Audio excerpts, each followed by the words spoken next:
Hola, ¿qué tal amigos? Es un gusto poder estar conectados otra vez con la intención de continuar creciendo en el conocimiento de la palabra de Dios en el contexto de la serie de las 2300 tardes y mañanas. Y en esta ocasión vamos a analizar el tema de Cristo en el lugar santísimo en tan solamente 10 pasos. Así que con eso en mente, vamos a invitarle a iniciar con el paso número 1, donde queremos ver cuál era el único mueble que se encontraba en el lugar santísimo del santuario terrenal. Y la base bíblica está en Primera de Reyes, capítulo 6, versículo 19. Dice así: y adornó el lugar santísimo por dentro en medio de la casa, para poner allí el arca del pacto de Jehová. Vamos a ir directamente a la última parte del versículo que dice, para poner allí el arca del pacto de Jehová. Ahora bien, ¿poner allí dónde? Miremos la parte inicial del versículo. Y adornó el lugar santísimo, porque el único mueble que se encuentra en el lugar santísimo del santuario terrenal es el arca del pacto de Jehová. ¿Estamos conectados, sí o no? Muy bien. Con eso en mente, vamos ahora con el paso número 2, donde queremos ver, de acuerdo a la profecía de las 2300 tardes y mañanas, qué departamento del santuario celestial debía de abrirse en el año 1844. Y la base bíblica está en Apocalipsis 11 y el versículo 19, que dice así: y el templo de Dios fue abierto en el cielo, y el arca de su pacto se veía en el templo. Y hubo relámpagos, voces, truenos y un terremoto y grande granizo. Miremos que el texto inicia diciendo que el templo de Dios, o sea, el tabernáculo de Dios, o bien el santuario de Dios, fue abierto en el cielo. Eso significa que está hablando del santuario celestial. Pero ¿cuál puerta del santuario celestial fue abierta en el cielo? Miremos lo que dice el texto en la parte final del primer renglón. Y el arca de su pacto se veía en el templo. O sea, que el arca del pacto que está en el lugar santísimo fue visto cuando se abrió el santuario celestial, cuando se abrió esta puerta o este departamento del santuario. Eso significa que, de acuerdo a las profecías, el departamento que debía abrirse en el año 1844 en el santuario celestial tiene que ser el lugar santísimo, porque el mueble que se vio era el arca del pacto, y ese mueble solamente está en el lugar santísimo. ¿Me estoy explicando, sí o no? Muy bien. Ahora vamos a continuar con el paso número 3, donde queremos ver qué evento era implícito en el día que el sumo sacerdote entraba al lugar santísimo del santuario terrenal. Y la base bíblica está en Levítico 23, versículos 27 al 29. Dice allí: a los 10 días de este mes séptimo será el día de expiación. Tendréis santa convocación y afligiréis vuestras almas y ofreceréis ofrenda encendida a Jehová. Ningún trabajo haréis en este día, porque es día de expiación, para reconciliaros delante de Jehová vuestro Dios. Porque toda persona que no se afligiere en este mismo día será cortada de su pueblo. Quiero que notemos varias frases o aspectos importantes en estos versículos. En primer lugar, Miremos que en el texto 27 menciona que era el día de expiación. Muy importante ese detalle. Además de eso, agrega el mismo texto que el pueblo debía afligir sus almas delante de Jehová. Al conectar eso con el texto 28, encontramos que en ese día de expiación debían de afligir sus almas a Jehová para reconciliarse delante de Jehová vuestro Dios. Es decir, tenían que reconocer que habían pecado y habían ofendido a Dios y con corazones arrepentidos afligir sus almas delante de Jehová en busca de perdón y en busca de reconciliación.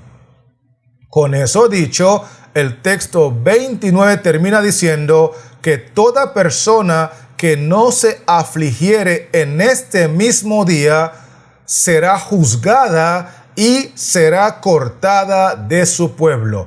Porque el evento que está implícito en este contexto, cuando el sumo sacerdote entraba en el día de expiación al lugar santísimo del santuario terrenal, era el evento del juicio del pueblo de Dios. ¿Me estoy explicando, sí o no?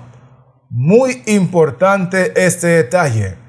Con eso claro, vamos a continuar ahora con el paso número 4, donde queremos ver cuál aspecto del Evangelio eterno necesitan escuchar todas las personas con claridad y con mucha urgencia.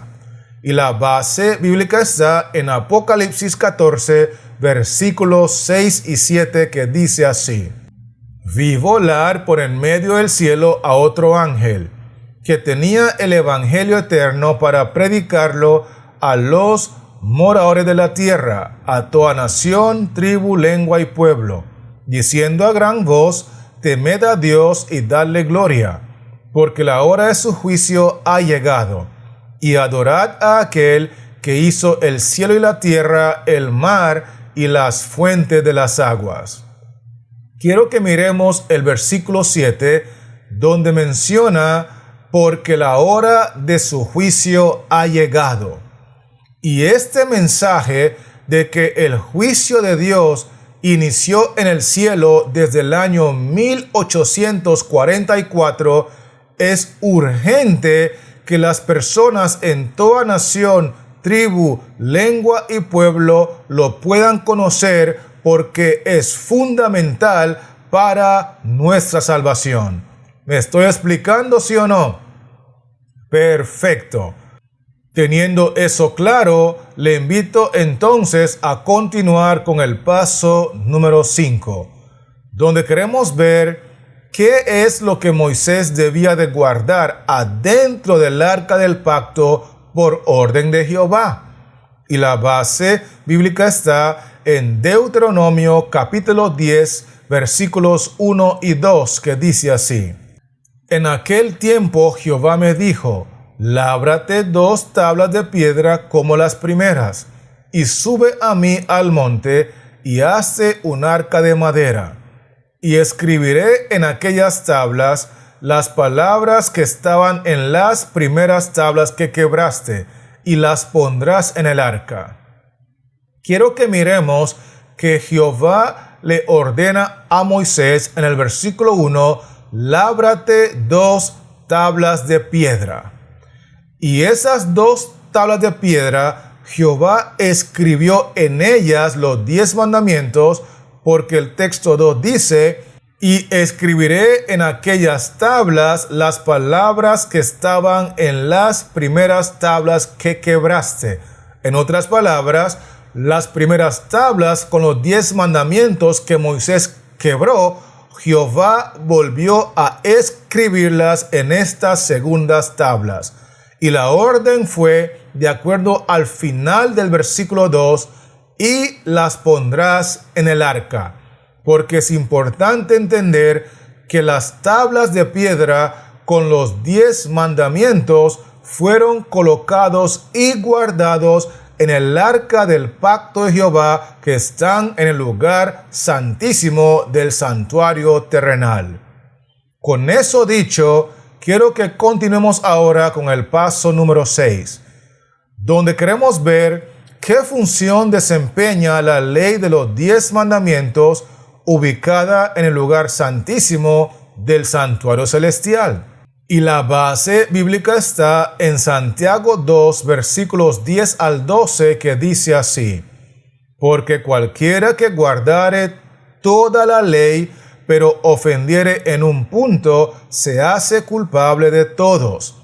Porque el que dijo, no cometerás adulterio, también ha dicho, no matarás. Ahora bien, si no cometes adulterio, pero matas, ya te has hecho transgresor de la ley. Así hablad y así haced, como los que habéis de ser juzgados por la ley de la libertad. El texto 10 está hablando de la importancia de guardar toda la ley. El texto 11 nos enseña que está hablando de la ley moral, los 10 mandamientos escritos por Jehová en las tablas de piedra, porque dice allí, no cometerás adulterio, y también menciona, no matarás. Y el texto 12 nos da la respuesta de la importancia de la ley de los 10 mandamientos y su función en el lugar santísimo del santuario celestial, porque dice allí, así hablad y así haced, como los que habéis de ser juzgados por la ley de la libertad, porque todos y cada uno de nosotros seremos juzgados por la ley de los 10 mandamientos, la ley escrita en tablas de piedra y colocado adentro del arca, que en este contexto es llamado la ley de la libertad. Porque si vivimos en obediencia a esa ley, estamos libres en Cristo Jesús. Porque conoceréis la verdad y la verdad nos hará libres. ¿Me estoy dando a entender, sí o no? Muy bien. Entonces avancemos pues con el paso número 7, donde queremos ver por qué razón el anticristo ataca el cuarto mandamiento más que cualquier otro mandamiento de la santa ley de Dios. Y la base bíblica está en Éxodo 20, versículos 8 y 11, que dice así: acuérdate del día de reposo para santificarlo, porque en 6 días hizo Jehová los cielos y la tierra, el mar y todas las cosas que en ellos hay, y reposó en el séptimo día. Por tanto, Jehová bendijo el día de reposo y lo santificó.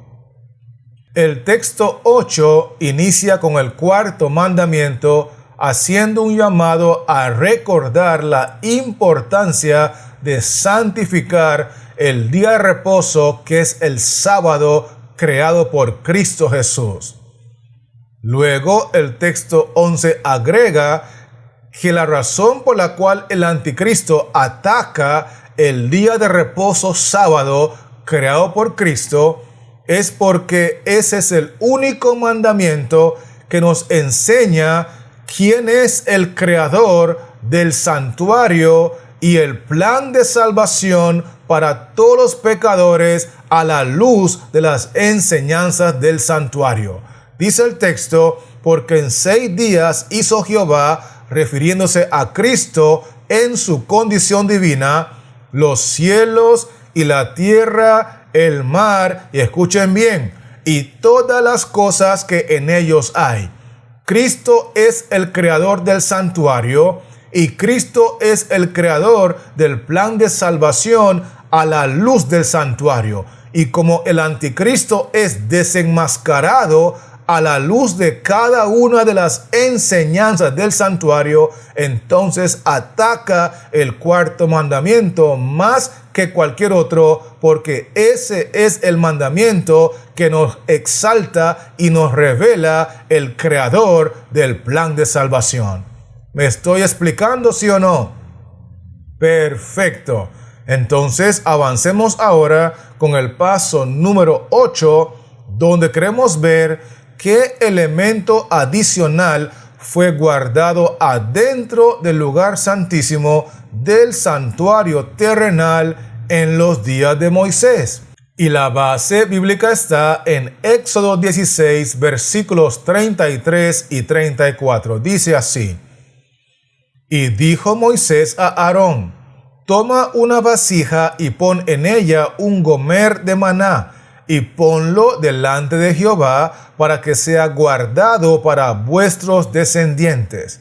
Y Aarón lo puso delante del testimonio para guardarlo, como Jehová lo mandó a Moisés. Quiero que miremos el texto 33, porque dice allí: Toma una vasija y pon en ella un gomer de maná.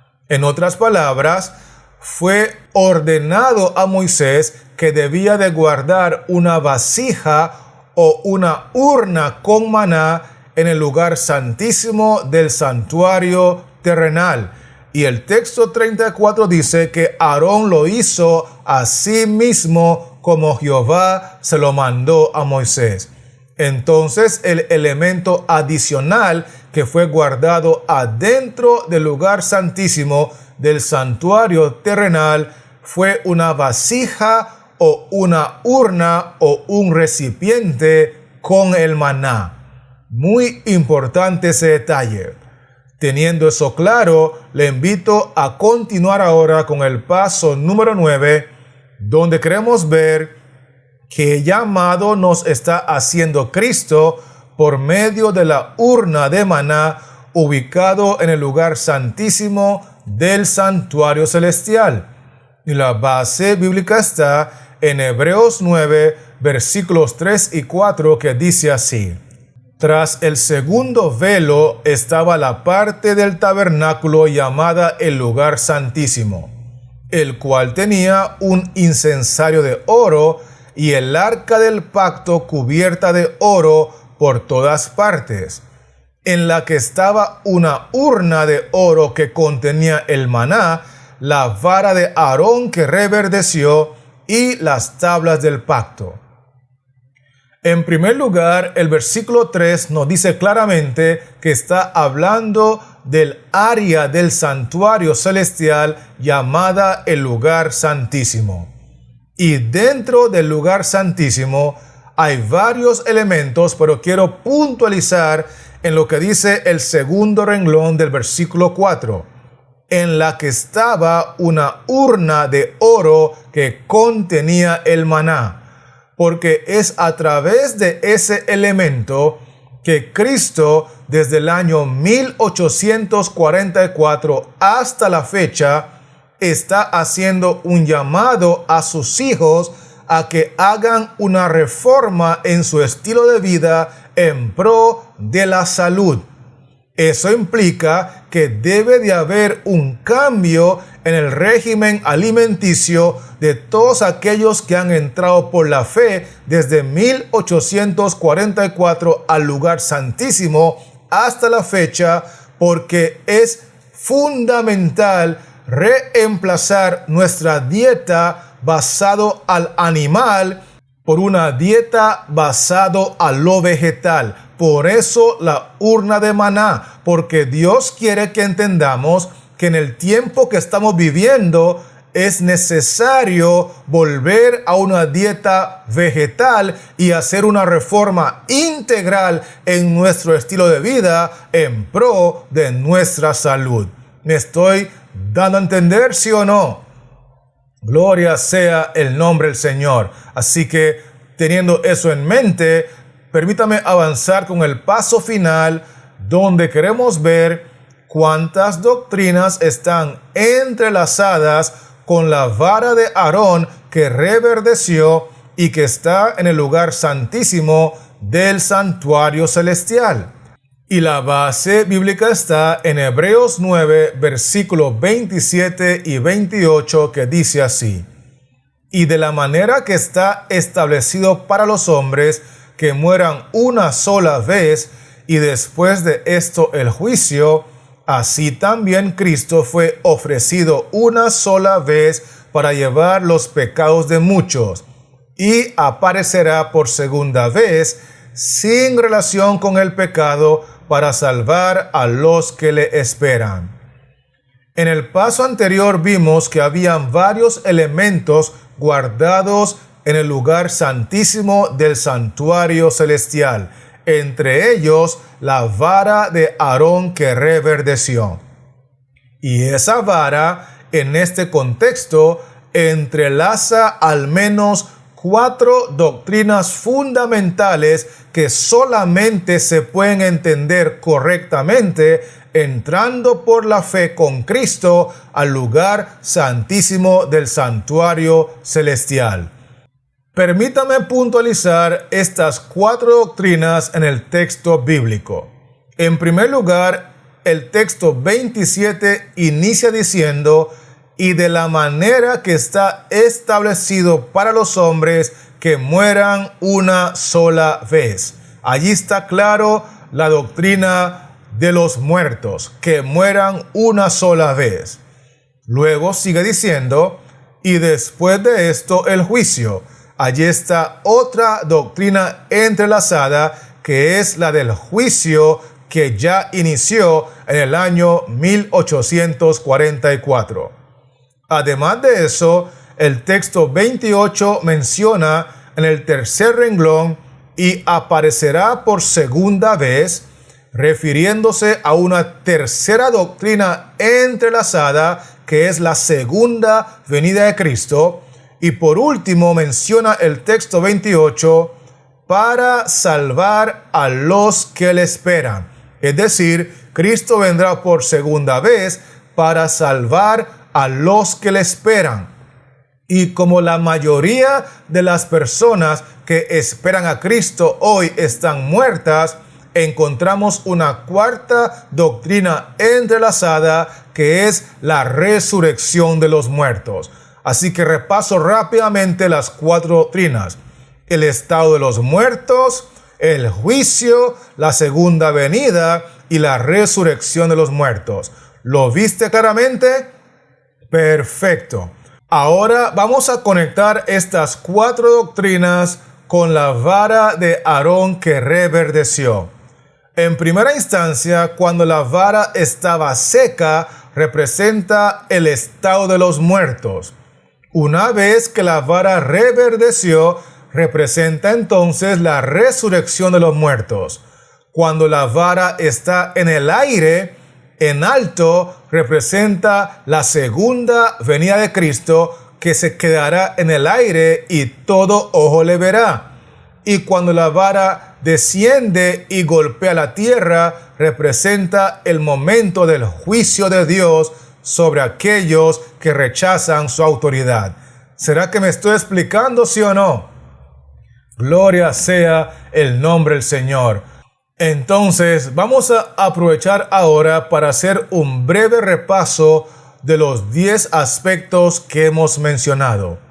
En el paso número 1, dijimos que el mueble que se encuentra en el lugar santísimo del santuario terrenal es el arca del pacto de Jehová.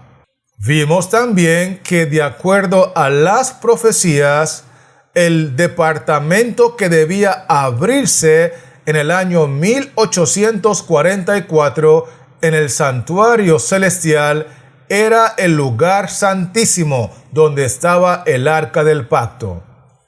Otro punto importante que mencionamos fue que el evento que está implícito en el día que el sumo sacerdote entraba al lugar santísimo del santuario terrenal era el evento del juicio del pueblo de Dios, y que el aspecto del evangelio eterno que es fundamental y urgente que toda persona entienda que está desarrollándose es el juicio en el cielo que empezó en el año 1844. Vimos también que Dios ordenó que se guardara las 2 tablas de piedra con los 10 mandamientos adentro del arca del pacto, en el lugar santísimo. Y que es a través de esos 10 mandamientos que tú y yo seremos juzgados en el juicio celestial. Otro punto que mencionamos fue que la razón por la cual el anticristo ataca el cuarto mandamiento más que cualquier otro mandamiento de la santa ley de Dios es porque ese es el único mandamiento que revela quién es el autor del santuario y el plan de salvación.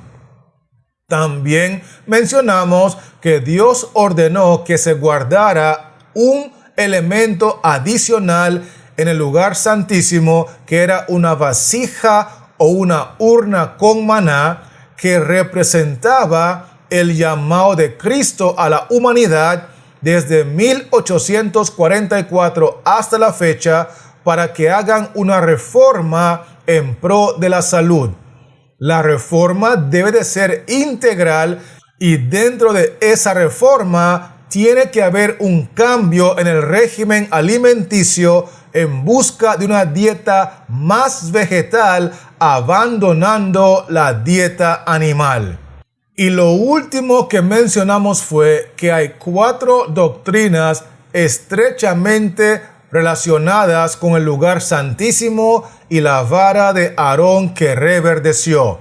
Y me estoy refiriendo a la doctrina del estado de los muertos, del juicio que empezó en el cielo en el año 1844, la segunda venida de Cristo y la resurrección de los muertos. Mencionamos que cuando la vara está seca, representa el estado de los muertos. Cuando la vara reverdeció, representa la resurrección de los muertos. Cuando la vara está en el aire, en lo alto, representa la segunda venida de Cristo. Y cuando la vara está en la tierra o golpea la tierra, representa el juicio de Dios. Con eso en mente, quiero invitarle ahora a que dedique tiempo a Dios en oración y le pida que le llene de sabiduría de su santa palabra, para que estudies con este video tutorial y puedas entender cada una de las explicaciones que damos, de manera que después puedas conectar las respuestas que aparecen en la guía de estudio con los textos bíblicos que utilizamos, y así puedas compartir con tus hijos, con tus familiares, con tus amigos, los 10 pasos de este tutorial de una forma sencilla y clara para la honra y gloria de Dios y para la bendición de todo aquel que tiene hambre y sed de la palabra de Dios. Mientras tanto, quiero recordarle que seguiremos trabajando con la ayuda de Dios en la creación de otros videotutoriales y esperamos regresar pronto para poder compartírselo, así que manténgase conectado y que Jehová Dios le siga bendiciendo.